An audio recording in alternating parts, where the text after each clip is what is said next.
Hello दोस्तों, बालाजी हिंदी की दुनिया में आप सभी का स्वागत है। मैं अमृता बरनवाल, आपकी हिंदी एजुकेटर।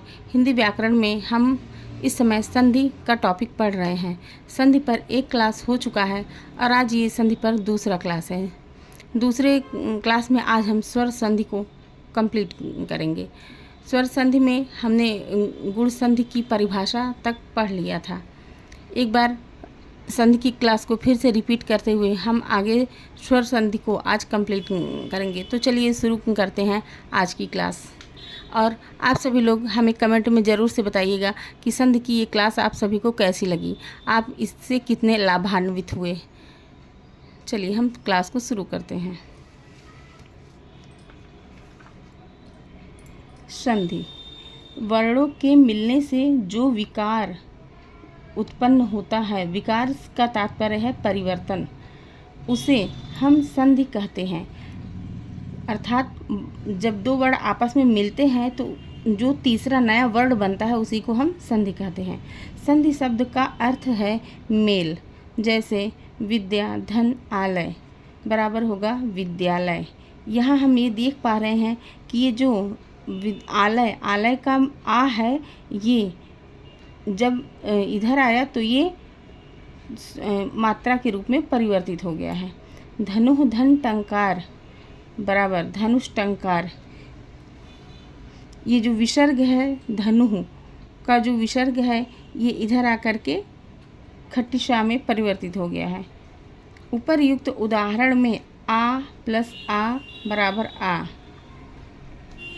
तथा विसर्ग प्लस टा बराबर खट वर्णों के मेल से उत्पन्न विकार है, इसे ही संधि कहते हैं। किशोरीदास वाजपेयी के अनुसार संधि की परिभाषा इस प्रकार है। जब दो या दो से अधिक वर्ण पास पास आते हैं तो कभी कभी उनमें रूपांतर हो जाता है, इसी रूपांतर को संधि कहते हैं।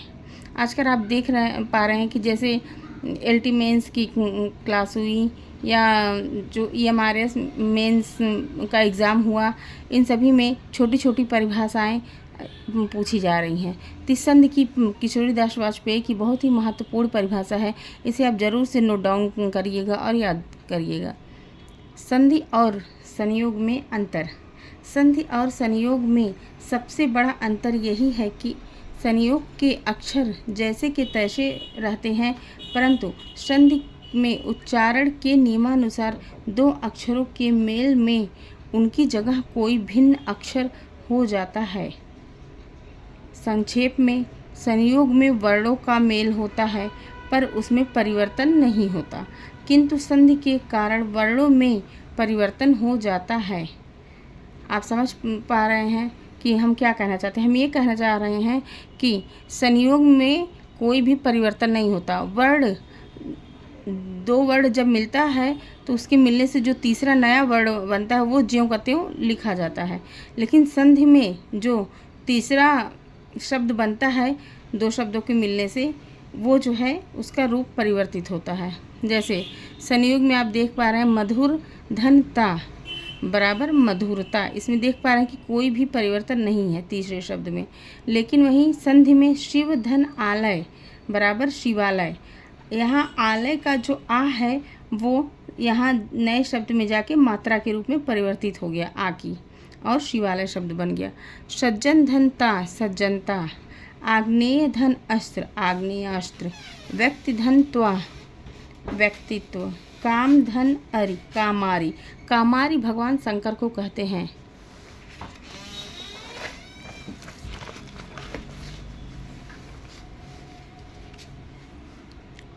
संधि के प्रकार।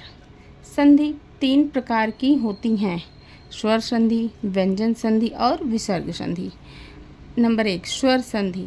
दो स्वरों के योग से होने वाले विकार परिवर्तन को स्वर संधि कहते हैं। स्वर संधि के भी निम्न 5 भेद हैं। नंबर 1 दीर्घ संधि, नंबर 2 गुण संधि, नंबर 3 वृद्धि संधि, नंबर 4 यड़ संधि और नंबर 5 आयादी संधि। इस प्रकार स्वर संधि के कितने कुल भेद हुए? 5 भेद। और कभी कभी एग्ज़ाम में स्वर संधि के कितने भेद हैं इनकी संख्या पूछ लेता है, इसलिए आप इनकी संख्या को ज़रूर से याद करिएगा। नंबर 1 दीर्घ संधि। सूत्र है इसका, ह्रस्व या दीर्घ वर्ण प्लस उसी वर्ण का ह्रस्व या दीर्घ स्वर बराबर उसी वर्ण का दीर्घ स्वर। जैसे अप धन अंग, अपंग। यहाँ अप आप देख पा रहे हैं, अप में लास्ट में जो पा है वो स्वर युक्त है, और अंग का शुरू में जो आ है ये भी स्वर है, अर्थात यहाँ भी छोटा आ और ये भी आ, ये दोनों जो है सेम है, इसलिए यहाँ पर दीर्घ स्वर संधि होगा। यहाँ हो गया दोनों मिलकर अपंग। अक्ष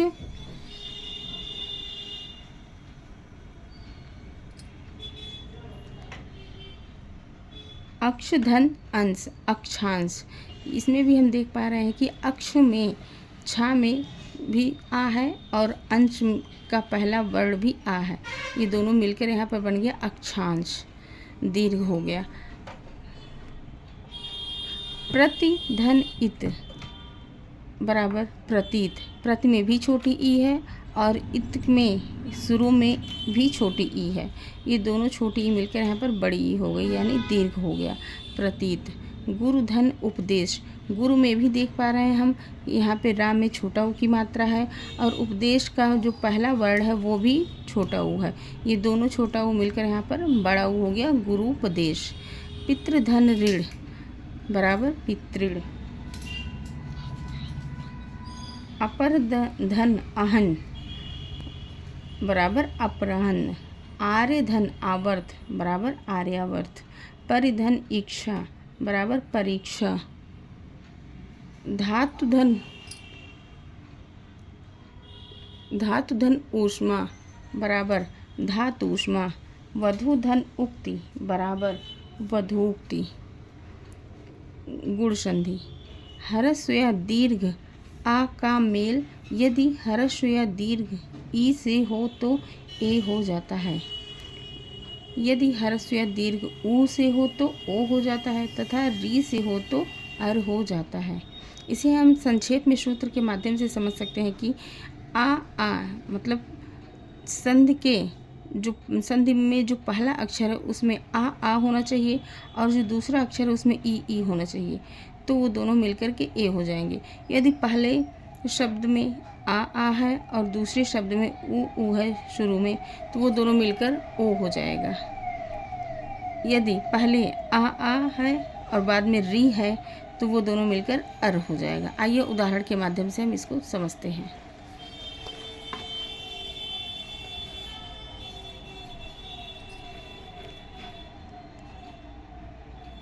गुण संधि के उदाहरण। इतर धन इतर बराबर इतरेतर। यहाँ हम देख पा रहे हैं कि इतर का लास्ट का जो वर्ण है वो रा है, रा में भी आ मिला हुआ है आश्वर, और दूसरे इतर के शुरू का जो वर्ण है उसमें ई है, तो ये दोनों मिलकर क्या हो गया आ प्लस ई। आ प्लस ई क्या होता है ए, तो यहाँ पर हो गया इतरेतर। दूसरा है सोम धन इंद्र बराबर सोमेंद्र। इसमें हम देख पा रहे हैं सोम के लास्ट में जो माँ वर्ण है उसमें आ है और इंद्र के प्रारंभ में जो ई वर्ण है ये ई है, तो आ प्लस ई मिलकर यहाँ भी ए हो गया सोमेंद्र। अप धन इच्छा। अप में देख पा रहे हैं कि पा में आ मिला हुआ है और इच्छा के शुरू में बड़ी ई है, अर्थात यहाँ पर आ और बड़ी ई के योग से यहाँ भी ए हो गया और बन गया नया शब्द अपेक्षा। यथा धन इच्छा यथेच्छा।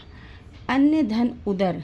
इसमें हम देख पा रहे हैं कि अन्य के लास्ट में या में आ मिला हुआ है और उदर के प्रारंभ का वर्ण ऊ है, तो आ प्लस ऊ मिलकर ओ हो गया और नया शब्द बन गया अन्योदर। ईस धन उपनिषद। ईस के लास्ट में जो बड़ा शाह है इसमें आ मिला हुआ है और उपनिषद के प्रारंभ में का वर्ण जो है वो ऊ है छोटा, तो आ प्लस ऊ ये दोनों मिलकर ओ हो गया, यहाँ भी हो गया ईशोपनिषद। अक्ष धन ऊहिणी अक्षौहिणी। प्रा धन ऊढ़। हम देख पा रहे हैं प्रा में आ मिला हुआ है और यहाँ ऊढ़ में के प्रारंभ में बड़ा ऊ है, तो आ और बड़ा ऊ मिलकर औ हो गया। ये जो है गुण संधि का अपवाद है, इसको ध्यान दीजिएगा, क्योंकि गुण संधि में तो ओ होता है, लेकिन ये अपवाद स्वरूप आ गया है, यहाँ पे औ हो गया है। प्रा धन ऊढ़ प्रौढ़ हो गया है। जबकि यहीं पे आप देख पा रहे हैं कि नव धन ऊढ़, नव में भी वा में आ मिला हुआ है और ऊढ़ के प्रारंभ में भी बड़ा ऊ है, लेकिन यहाँ पर दोनों मिलकर के ओ ही बना है, ये अपवाद में नहीं है, नवोढ़ा बना है, क्योंकि यहाँ पे ओ है, लेकिन यहाँ प्रौधन ऊढ़ में प्रौढ़ में औ है। महाधन ऊर्जा महोर्जा। कण्व धन ऋषि, कण्व, कण्व में लास्ट में वा में आ मिला हुआ है और ऋषि के प्रारंभ में री है, तो आ और री दोनों मिलकर के अर हो जाता है, तो हो गया यहाँ पर कण्वर्षि। आगे हम पढ़ेंगे तीसरी संधि है वृद्धि संधि। वृद्धि संधि की परिभाषा है आ का ए से मेल होने पर ऐ तथा आ का ओ से मेल होने पर औ हो जाता है, इसे वृद्धि संधि कहते हैं। आइए इसको सूत्र के माध्यम से आसानी से समझते हैं। आ अर्थात पहले शब्द के अंत में आ हो, धन ए और दूसरे शब्द के प्रारंभ में ए या ऐ हो, तो वो दोनों मिलकर के ऐ हो जाएंगे। ये किसका लक्षण है? वृद्धि संधि का। यदि पहले शब्द के अंत में आ है और दूसरे शब्द के प्रारंभ में ओ या औ है, तो ये दोनों मिलकर औ हो जाता है। ये भी किसका लक्षण है? वृद्धि संधि का। उदाहरण, धन धन एशी। हम यहाँ देख पा रहे हैं कि धन के लास्ट में जो न है उसमें आ, छोटा आ मिला हुआ है और एशी के प्रारंभ में ए है, तो आ धन ए मिलकर क्या हो जाएगा? ऐ। यहाँ पर हो गया धनैषी। देव धन ऐश्वर्य। देव के लास्ट में वा में आ मिला हुआ है, धन ऐश्वर्य, ऐश्वर्य के प्रारंभ में ऐ है, तो ये दोनों मिलकर के ऐ हो गए। हो गया क्या? नया शब्द बना देवैश्वर्य। जल धन ओध। जल के लास्ट में ला में आ मिला हुआ है और ओध के प्रारंभ में ओ है, तो यहाँ पर आ प्लस ओ दोनों मिलकर हो गया औ, जलौध। महाधन औषधि। महा में आप देख पा रहे हैं हा में बड़ा आ मिला हुआ है, बड़ा आ, और इधर औषधि के प्रारंभ में जो औ वर्ण है, तो आ प्लस औ ये दोनों मिल करके यहाँ बन गया औ सूत्र के अनुसार, तो नया शब्द बना महौषधि। एक धन एक। टिका धन ऐत। टिका में भी हम देख पा रहे हैं कि का में बड़ा आ मिला हुआ है लास्ट में और ऐत के प्रारंभ में ऐ है, तो आ धन ऐ दोनों मिलकर के ऐ की मात्रा में यहाँ परिवर्तित हो गया, टिकैत नया शब्द बन गया। बिंब धन ओष्ठ, बिंबौष्ठ। महाधन औदार्य, महोदार्य। आगे पढ़ते हैं नंबर 4 यड़ संधि। जब हर्ष या दीर्घ ई ओ री का मेल अन्य असमान स्वर से होता है, तो ई के स्थान पर या ओ के स्थान पर व और री के स्थान पर रा हो जाता है, इसे ही यड़ संधि कहते हैं। आइए इसको सूत्र के माध्यम से आसानी से समझते हैं। ई या ई धन अन्य स्वर हो तो ई के स्थान पर क्या हो जाएगा दोस्तों? या। और यदि ऊ या ऊ धन अन्य स्वर हो तो ऊ के स्थान पर वा हो जाता है। और यदि री धन अन्य स्वर हो तो री के स्थान पर रा हो जाता है। आइए इसको आगे उदाहरण के माध्यम से समझते हैं।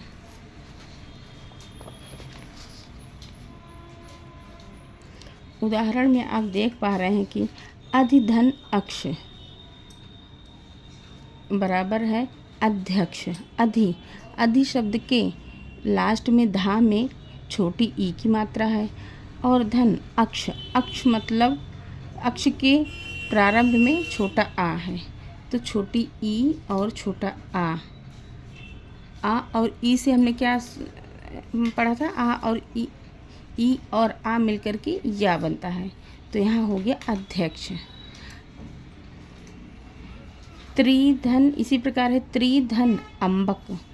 त्रि में आप देख पा रहे हैं कि छोटी ई की मात्रा है, और अम्बक, अम्बक के प्रारंभ में आ है, तो ई धन आ यहाँ मिलकर भी या हो जाएगा, नया शब्द बनेगा त्र्यंबक। त्र्यंबक भगवान शिव का नाम है। प्राप्ति धन आशा, हम देख पा रहे हैं दोस्तों कि प्राप्त में ता में छोटी ई की मात्रा है और आशा के प्रारंभ में बड़ा आ है, तो छोटी ई और बड़ा आ ये दोनों मिलकर के या हो जाएगा।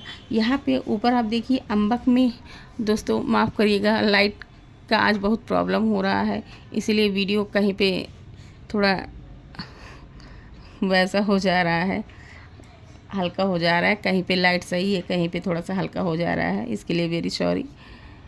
प्राप्ति धन आशा, प्राप्ति में आप देख पा रहे हैं कि ता में छोटी ई है और आशा के शुरू में बड़ा आ है, तो इसीलिए यहाँ पर छोटी ई और बड़ा आ मिलकर या तो बनेगा, लेकिन या में भी आ की मात्रा लगी रहेगी, प्राप्त आशा नया शब्द बनेगा।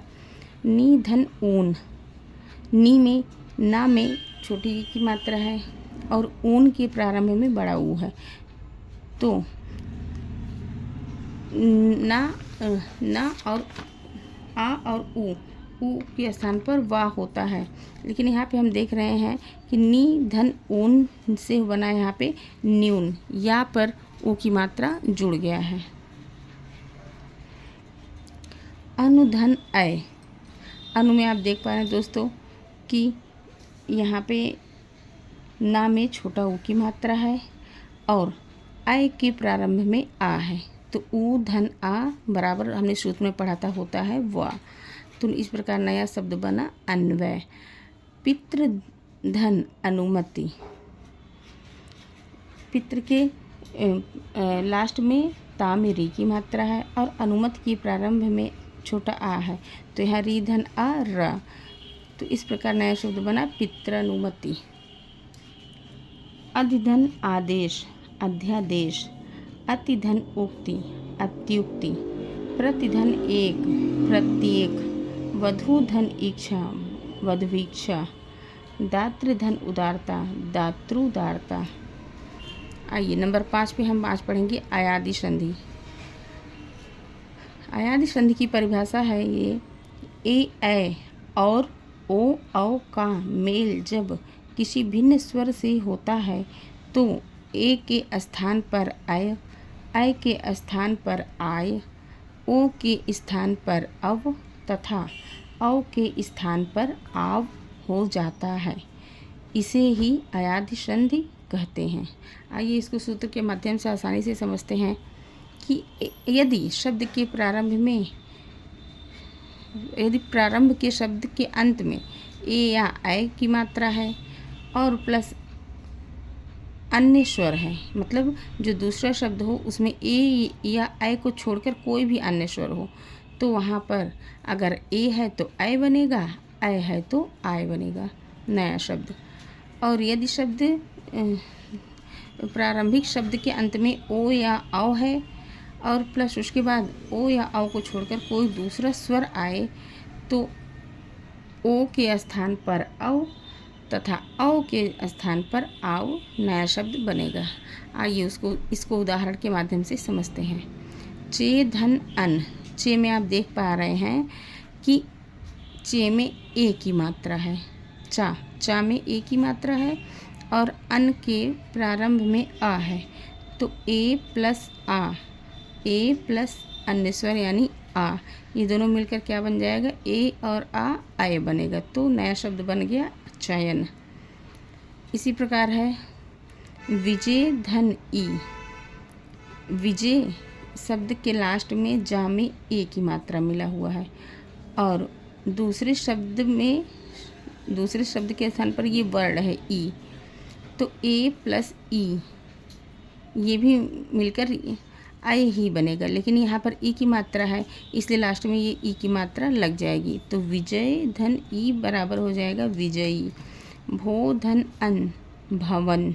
भो में आप देख पा रहे हैं कि भा में ओ की मात्रा है और अन शब्द के प्रारंभ में आ है।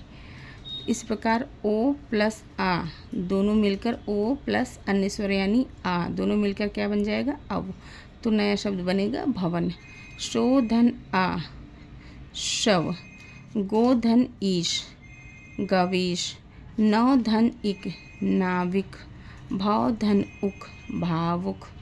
जे धन आ, इसमें भी आप देख पा रहे हैं जे में जा में ए की मात्रा है, धन दूसरी तरफ आ है, तो ए प्लस आ मिलकर अय होगा और नया शब्द बनेगा जय। नए धन इका।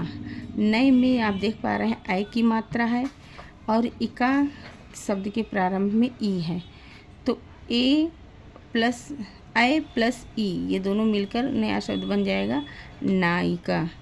विधय धन इका विधायिका। भो धन ईश्य। भो के प्रारंभ में भो में ओ की मात्रा है, भा में ओ की मात्रा है और ईश्य के प्रारंभ में ई है, तो ओ प्लस अन्य स्वर अर्थात ई, ओ प्लस ई हो गया आई, तो नया शब्द बन गया भविष्य। भव धन अन भावन। प्रभव धन इत प्रभावित।